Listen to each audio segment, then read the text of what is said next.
కష్టపడి తల్లిదండ్రి రెక్కలు మొక్కలు చేసుకొని వీళ్ళని పెంచి పెద్ద చేసి వీళ్ళకి చదువులు చెప్పించి నానా గడ్డి తిని వాళ్ళకి లైఫ్లో సెటిల్ చేస్తే, జీవితాలు ఒక స్థాయికి తెస్తే, తీరా ఎదిగిన తర్వాత దేవుణ్ణి ఎరగని వాళ్ళ గురించి నేను చెప్పట్లా, దేవుని ఎరగని వాళ్ళ గురించి చెప్పట్లా, దేవుని ఎరిగిన వాళ్ళ గురించి చెబుతున్నా.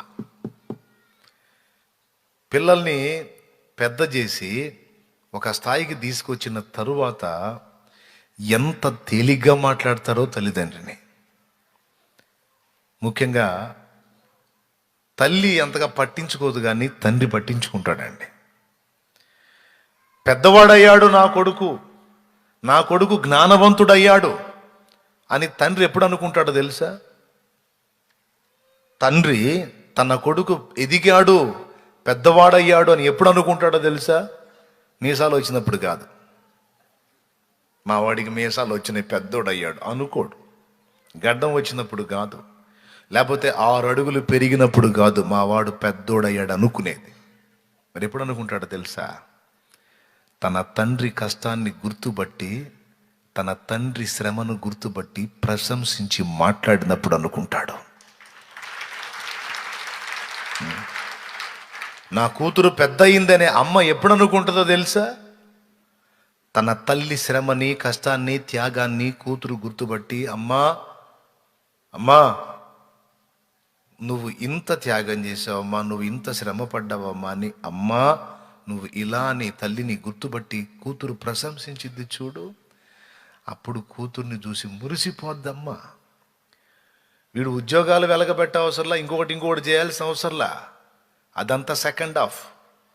అసలు ఎదిగాడు, వీడు పెద్దయ్యాడు అనే పాయింట్ తండ్రి ఎక్కడ గుర్తిస్తాడో తెలుసా? వీడు తండ్రిని గుర్తించినప్పుడు అంతా చేశావు. ఎదిగిన కొడుకు, నిజంగా మైండ్ మెచ్యూర్డ్ అయిన కొడుకు ఈ మాట మాట్లాడనప్పుడు, తన తండ్రి త్యాగాన్ని, శ్రమని గుర్తుపట్టనప్పుడు, వాడు కాడిలాగా 7 అడుగులు పెరిగినా వాడు ఇంకా పిల్లకాయే. తాడి చెట్టులాగా వాడు 7 అడుగులు 8 అడుగులు పెరిగినా సరే వాడి బ్రెయిన్ పిల్ల బ్రెయిన్ అన్నమాట, డెవలప్ కానట్టే. కాదంటారా? తండ్రిని గుర్తించాలి కదా, తండ్రి శ్రమను గుర్తుపట్టాలి కదా, నోరు తెరచి చెప్పాలి తండ్రికి. ఒకడు అంటాడు, ఎంత తేలిగ్గా మాట్లాడతాడో తండ్రిని. చేసావులేవయ్యా, చేసావులే పెద్ద, పెద్ద సంపాదించావులే పెద్ద, చూసావులే నీ సంబడం, ఏడిసావులే. తల్లిని ఒక కూతురు అంటది, తెగ చేసావులే అమ్మా, చూసావులే నీ పుట్టక. పిచ్చి పిచ్చి మాటలన్నీ తల్లిని తండ్రిని తృణీకరించి మాట్లాడతారు. వారి త్యాగాన్ని, శ్రమని, బాధని, ప్రయాసని గుర్తుపట్టరు. అప్పుడు అలాగా మాట్లాడే పిల్లలున్న తల్లిదండ్రులు ఏమనుకుంటారో తెలుసా? మా వాళ్ళ పర్సనాలిటీలు డెవలప్ అయినాయి కానీ దిమాగ్ ఇంకా డెవలప్ కాలేదనుకుంటా. బిడ్డ ఎదిగాడు, అమ్మాయి ఎదిగిందని ఎప్పుడు అనుకుంటారో తెలుసా? వారి యొక్క ప్రయాసను గుర్తుపట్టి, గ్రహించి, ప్రశంసించి మాట్లాడినప్పుడు. నా పాయింట్ ఎంతమందికి అర్థమైంది? కుటుంబ జీవితంలో మనం ఎదిగిన అనుభవాన్ని చూపించాలి. పిల్ల మాటలు మాట్లాడకూడదు, పిల్ల చేష్టలు చేయకూడదు. ఎవడో మన ఫ్రెండ్సో, మన ఇరుగు పొరుగులో ఎవరో ఒకడు మాట్లాడాడని నేను కూడా మా ఇంట్లో అట్లనే మాట్లాడతాను అనేవాడు ఆఫ్ మైండ్ వాడు అనమాట. ఫుల్ టికెట్ కాదు, ఆఫ్ టికెట్ వాడు అనమాట. ఎవరికి వాళ్ళు, ముఖ్యంగా యవనస్తులకు చెప్తున్నాను నేను, నిజంగా మీ తల్లిదండ్రుల కళ్ళల్లో ఆనంద బాష్పాలు ఎప్పుడు చూస్తారంటే మీరేదో సాధించినప్పుడుగా, మీరేదో పెద్ద ప్రయోజనకరమైన డబ్బులు సంపాదించి కుప్పలు పక్కనేసినప్పుడు చూసి వాళ్ళు ఆనంద బాష్పాలు రాల్చరు. నేను చెప్తున్నా, నువ్వేం సంపాదించకపోయినా వారిని గుర్తించిన నాడు, వారిని గుర్తుపట్టిన నాడు, వారి శ్రమను గ్రహించిన నాడు, వారి త్యాగాన్ని గుర్తుపట్టి వారిని ప్రశంసించి మాట్లాడిన నాడు, అప్పుడు వాళ్ళ కళ్ళల్లో ఆనంద బాష్పాలు వస్తాయి. 100లో ఒక 20 మంది పిల్లలైనా ఉంటారు అట్టంటి వాళ్ళు. యథార్థంగా మాట్లాడదాం. తల్లిదండ్రుల శ్రమను గుర్తుపట్టి, వాళ్ళ త్యాగాన్ని, వాళ్ళ కష్టాన్ని, వాళ్ళ ప్రయాసని గుర్తుపట్టి వాళ్ళని ప్రశంసించి, ఘనపరిచి, గౌరవించి మాట్లాడే పిల్లలు 100లో 20 మంది ఉంటారా? దేవుని ఎరగిన వాళ్ళ సంగతి కాదు, ఎరిగిన వాళ్ళలోనే.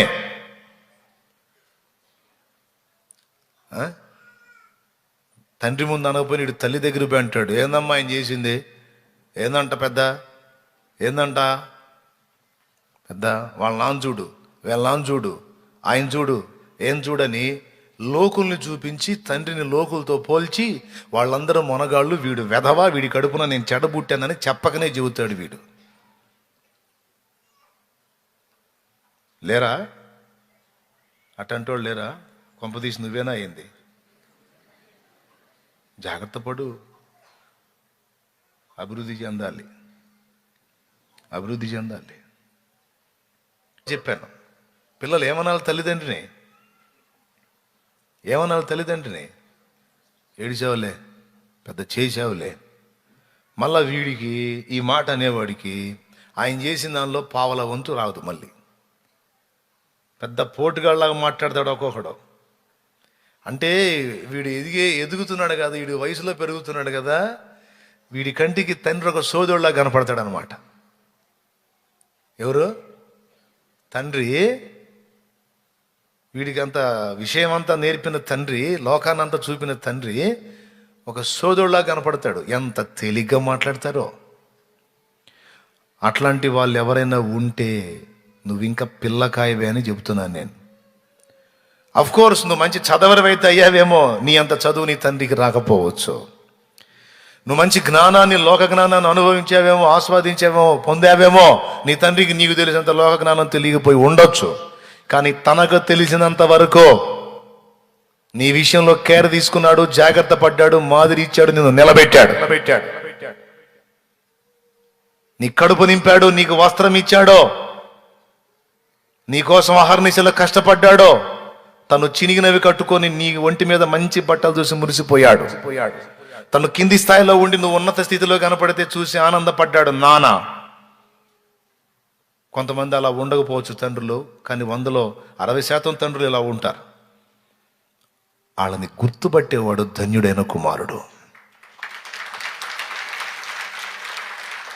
నేను చెప్తున్నా, నువ్వు వాళ్ళని గుర్తించి ప్రశంసించి మాట్లాడు. నువ్వు పలావులు తెచ్చి పెట్ట అవసరంలా, వాళ్ళకి ఏదో బంగారాలు తెచ్చి దిగే అవసరంలా.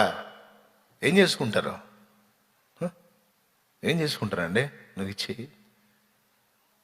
నువ్వు ఫలావులు తెచ్చి పెడతావని వెంపర్లాడరు, లేకపోతే ఏదో దిగేస్తావని ఎదురు చూడరు. తమ్ముడు, నీ తండ్రి, నీ తల్లి నువ్వేదో తీసుకొచ్చి కుప్పలు కుప్పలు వేస్తావని చూడరు.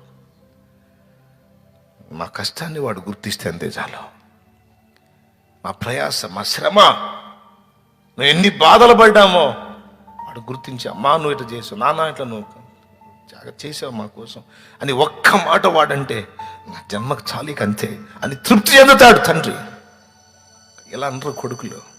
పనికి మళ్ళీ మాటలు మాట్లాడి వేరే వాడితో వీడితో ఎవడెవడితోనో పోల్చి నాన్న గుండెని గాయపరుస్తూ ఉంటారు.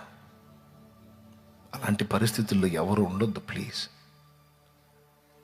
తల్లిదండ్రుల్ని గుర్తుపట్టండి, వాళ్ళ త్యాగాన్ని, వాళ్ళ శ్రమని, వాళ్ళ ప్రయాసని, వాళ్ళ కష్టాన్ని గుర్తుపట్టి వాళ్ళని మాట్లాడండి, ప్రశంసించి మాట్లాడండి. సిగ్గుపడాల్సిన అవసరమే లేదు. వారి కాలు పట్టినా నువ్వు ధన్యుడివే. వాళ్ళ కాళ్ళు కడిగి నెత్తిన పోసుకున్న దేవుడు కూడా మెచ్చుతాడో. యేసయ్య చెప్పాడో, కళ్ళ ముందు కనపడుతున్న తల్లిదండ్రిని ప్రేమించి గౌరవించలేనివాడు అదృశ్యంలో ఉన్న నన్నేం ప్రేమిస్తాడు, నన్నేం గౌరవిస్తాడ్రా. ఎవడైనా మాట అంటే, తల్లిదండ్రిని లక్ష్య పెట్టకుండా ఎవడైనా మాట అంటే వాడు నాటకం ఆడినట్టే నాతో అంటాడు.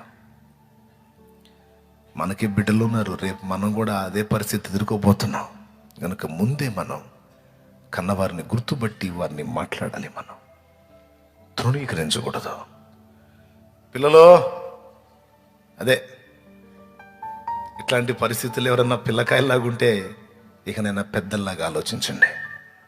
నేను చెప్పిన పని చేసి చూడండి. నువ్వు నీ తల్లి దగ్గరికి వెళ్ళామా, నువ్వు ఇంత చేసావా నన్ను, నువ్వు ఆ కళ్ళల్లోంచి కన్నీళ్ళు రాకపోతే అప్పుడు అడుగు. నీ నాన్న దగ్గరికి వెళ్ళి, నాన్న నువ్వు ఇంత చేసావాను, నీ నాన్న సజీవంగా ఉంటే ఆయన కళ్ళల్లోంచి కన్నీళ్ళు రాకపోతే అప్పుడు అడుగు. పక్కకి వెళ్ళిపోతాడు వెంటనే. 10 మందికి చెప్పుకుంటాడు, నా కొడుకు ఏమన్నాడు తెలుసా, మావాడు ఏమన్నాడు తెలుసా? మావాడు గుర్తించాడు నన్ను, మావాడికి అర్థమైంది నా బాధ అని ఆనందపడతాడు. దేవుని పాదాల దగ్గరికి వచ్చిన మనం, దేవుని సన్నిధిలో నేర్చుకుంటున్న మనం మార్పు చెందాలి, ఎదుగుదల కనపడాలి.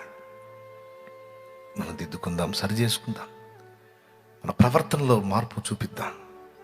ఫ్యామిలీలో, సమాజంలో, సంఘంలో, మనల్ని ఎరిగిన ప్రజల మధ్య, ఎరగని ప్రజల మధ్య కూడా సత్ప్రవర్తన కలిగి దేవుని మయంపరుద్దాం మన చర్యల ద్వారా. దేవునికి స్తోత్రం కలుగునుగాక. తండ్రి కొడుకులారా, ఏముందిలే అని అనుకోవద్దు. ఇప్పుడు నేను చెప్పిన విషయాలు ఏముందిలే అనుకోవద్దు ప్లీజ్. అలా అనుకుంటే చాలా దెబ్బతింటారు మీరు. అనుకోవద్దు, దిద్దుకోండి, సరి చేసుకోండి. సిగ్గుపడకండి అమ్మా నాన్న దగ్గర, తగ్గించుకోవడానికి సిగ్గుపడకండి, కాలు మొక్కడానికి సిగ్గుపడకండి, వారి పాదం పట్టడానికి సిగ్గుపడకండి. నువ్వు ఎంత చదవరవైనా, ఎంత జ్ఞానమైనా. ఢిల్లీకి రాజైన తల్లికి కొడుకే అన్నాడు ఒక ఆయన. అమ్మ ముందు నీ పెత్తనాలు సాగు, అమ్మ అంతే కాళ్ళు పట్టాలను. అంత మంచి మనసు నీకు ఉండాలి, అది దేవుడు మెచ్చే మనసు. హల్లెలూయా. అలాంటి సత్ప్రవర్తన దేవుడు మనకు దయచేయనుగాక.